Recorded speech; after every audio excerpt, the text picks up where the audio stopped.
Assalamualaikum warahmatullahi wabarakatuh. Izin mandiri, nama saya Muhammad Fadila, NPM 9550103. Di sini akan menjelaskan tentang AI untuk ujian tengah semester.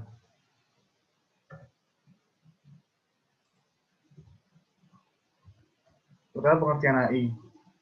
AI, Artificial Intelligence atau kecerdasan buatan, adalah sebuah teknologi yang mensimulasikan kecerdasan buatan, yaitu bagaimana mendefinisikan dan mencoba menyelesaikan persoalan menggunakan komputer dengan meniru bagaimana manusia menyelesaikan persoalan tersebut dengan cepat. Lalu, pengertian AI ada juga yang menyebut sebagai bagian dari ilmu komputer yang mempelajari bagaimana membuat mesin atau komputer dalam melakukan pekerjaan seperti dan sebaik yang dilakukan oleh manusia, bahkan lebih baik daripada yang dilakukan oleh manusia. Pengertian AI atau Artificial Intelligence menurut para ahli adalah pertama, merupakan kawasan penelitian aplikasi dan instruksi yang terkait dengan pemrograman komputer untuk dilakukan sesuatu hal yang dalam pandangan manusia adalah cerdas oleh H.A. Simmons pada tahun 1917.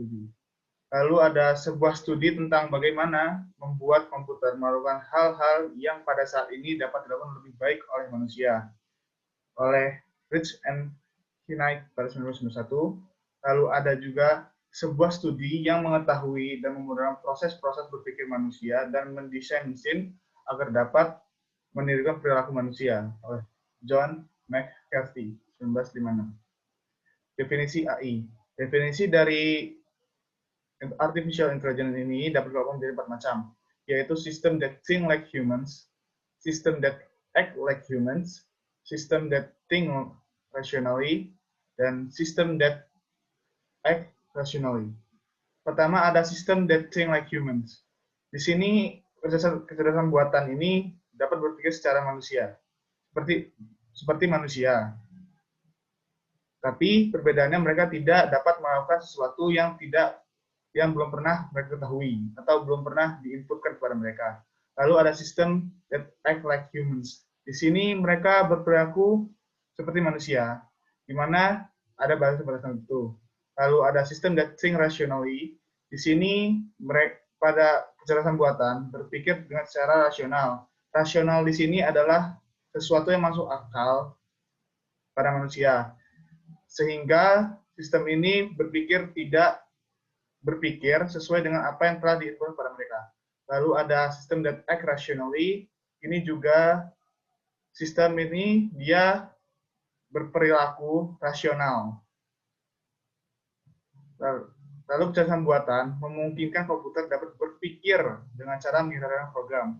Komputer dapat meniru proses belajar sehingga informasi baru dapat diserap dan digunakan sebagai acuan di masa mendatang. Kecerdasan buatan mendapatkan informasi baru atau belajar informasi baru ini dengan cara mengulang-ulang sebuah masalah hingga mereka mendapatkan sesuatu yang cocok atau pas atau benar, sehingga mereka selalu mendapat informasi baru hingga permasalahan itu selesai. Dengan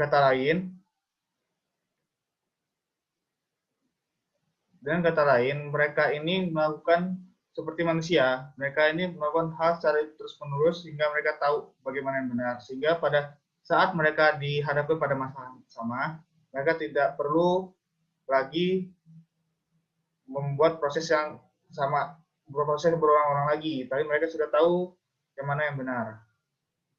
Lalu ada bagian pada AI. Bagian pada AI ada dua, yaitu basis pengetahuan atau knowledge base yang berisikan fakta-fakta, teori, pemikiran, dan hubungan komponen satu dengan yang lainnya. Lalu ada motor inferensi, inference engine, kemampuan menarik kesimpulan berdasarkan pengalaman, berkaitan dengan representasi dan duplikasi proses tersebut melalui mesin, misalnya komputer dan robot. Pada gambar ini dijelaskan tentang bagian AI pada AI tadi.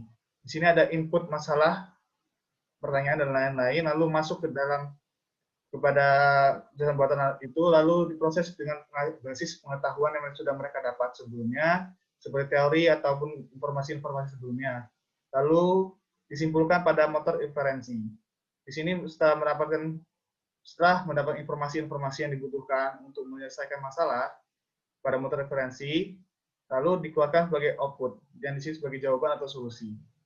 Lalu ada perbedaan antara kejelasan buatan dengan kejelasan alami. Kejelasan buatan ini dia lebih permanen, karena setelah mereka diberikan pengetahuan, jika tidak dihapus, mereka tidak akan terhapus. Lalu lebih mudah diduplikasi.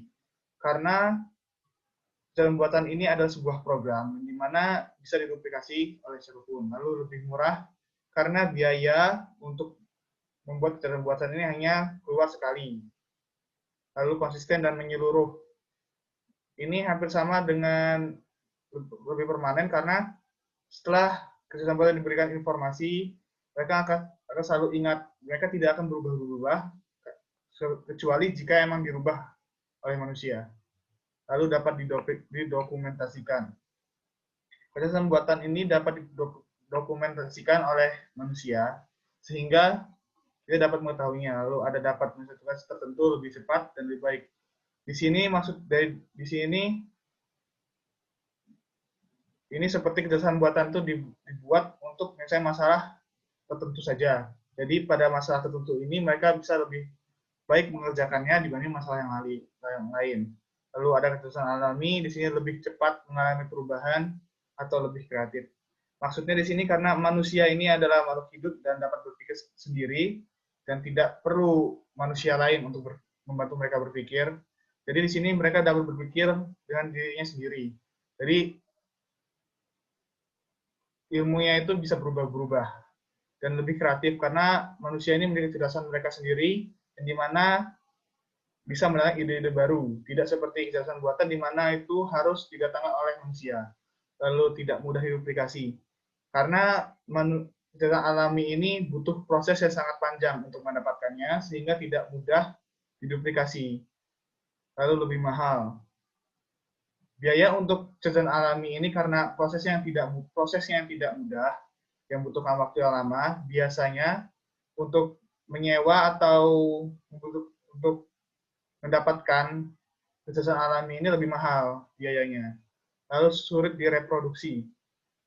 Sama dengan hal sebelumnya karena prosesnya yang lama sehingga mereka tidak mudah untuk direproduksi, sehingga bisa saja ilmu itu sempat kosong atau tidak ada yang punya. Lalu juga memiliki kelemahan dalam tugas tertentu. Karena manusia ini memiliki tidak seperti kejelasan buatan yang selalu konsisten. Manusia ini memiliki semacam keinginan atau kemampuan sehingga terkadang manusia itu sendiri tidak memiliki kemampuan pada bidang-bidang tertentu, seperti contohnya orang yang pintar olahraga biasanya tidak pintar matematika, seperti itu. Lalu lingkup AI. Lingkup AI ini terdapat sistem pakar, natural language processing, speech recognition, robotika, dan sistem sensor, computer vision, intelligent computer aided instruction. Untuk sistem pakar, di sini maksudnya adalah komputer sebagai sarana untuk menyimpan pengetahuan para pakar, sehingga memiliki keahlian dalam menyelesaikan permasalahan dengan meniru keahlian para pakar tersebut. Lalu natural language processing di sini maksudnya adalah user dapat berkomunikasi dengan komputer menggunakan bahasa sehari-hari. Jadi di sini para komputer ini mengerti apa yang user katakan. Lalu ada speech recognition. Di sini manusia dapat berkomunikasi dengan komputer menggunakan suara. Jadi komputer atau kejelasan buatan ini mereka mengerti apa yang dikatakan oleh manusia. Lalu ada robotika dan sistem sensor. Yang di sini maksudnya di sini adalah para robot dan sensor yang telah ada selama ini. Lalu ada computer vision. Lalu ada intelligent computer aided instruction. Komputer dapat di sini maksudnya ada komputer dapat digunakan sebagai tutor yang melatih dan mengajar. Lalu ada representasi pengetahuan. Representasi pengetahuan adalah langkah pertama dalam membuat sebuah sistem kejelasan buatan, adalah membangun basis pengetahuan digunakan oleh motor inferensi dalam menalar dan mengambil kesimpulan. Lalu ada klasifikasi representasi pengetahuan. Representasi yang yaitu adalah representasi logika, yaitu menggunakan logika formal. Lalu ada representasi prosedural, di mana menggambarkan prosedur sebagai kumpulan instruksi untuk memecahkan masalah. Digunakan dalam pemrograman, yang digunakan dalam pemrograman adalah if, then, jika, maka. Lalu ada representasi network, menggambarkan pengetahuan sebagai graph dan tree. Lalu ada representasi terstruktur, memperluas konsep representasi network dengan membuat node menjadi struktur data yang lebih kompleks. Lalu ada agent. Agent adalah suatu yang dapat membaca lingkungannya melalui sensor, lalu melakukan reaksi tindakan melalui aktuator. Di sini ada dua contoh agent, yaitu agent manusia dan agen robotik, yang dimana pada agen manusia ini sensornya terdapat mata, telinga, dan organ tubuh lainnya yang biasa seperti indera-indera lainnya. Lalu ada aktuatornya yang tangan, kaki, mulut, dan bagian tubuh lainnya. Lalu ada agen robotik yang di sini sensornya adalah kamera, infrared, dan lainnya. Lalu ada aktuatornya sebagai macam motor. Tahapan agent. Di sini ada performance measure, information gathering, learning, autonomy. Yang dimaksud dengan performance measure ini adalah tingkat kebenaran yang diinginkan. Lalu ada informasi gathering ini, yaitu proses mendapat informasi. Untuk proses mendapat informasi ini dapat dilakukan dengan berbagai cara. Contohnya seperti kuesioner atau tanya jawab langsung dengan user, ataupun dengan tes atau bagaimana, itu dapat dilakukan banyak caranya untuk mendapatkan informasi. Lalu learning, di sini learning ini menggunakan pengetahuan yang sudah diketahui, yaitu atau pengalaman, kita katakan sebagai pengalaman. Lalu autonomi adalah kemampuan agen untuk bergerak secara otomatis berdasarkan pengetahuan yang diberikan. Lalu ada lingkungan kerja atau PEAS. PEAS adalah singkat dari performance, environment, actuator, dan sensor. PEAS adalah ringkasan spesifikasi dari sebuah agen. Contoh PEAS di sini adalah agen sistem penjara medis. Lalu performance measure-nya atau tingkat kebenaran yang diinginkannya adalah pasien sehat, biayanya minimal, dan sesuai aturan atau hukum. Lalu ada environment-nya di sini adalah, atau lingkungannya adalah pasiennya, lalu rumah sakitnya, lalu para suster dan lainnya. Lalu ada di sini aktuatornya screen display. Sensornya, contohnya untuk aktuatornya di sini adalah screen display. Lalu ada untuk sensornya itu keyboard. Sekian untuk presentasi dari saya. Wassalamualaikum warahmatullahi wabarakatuh.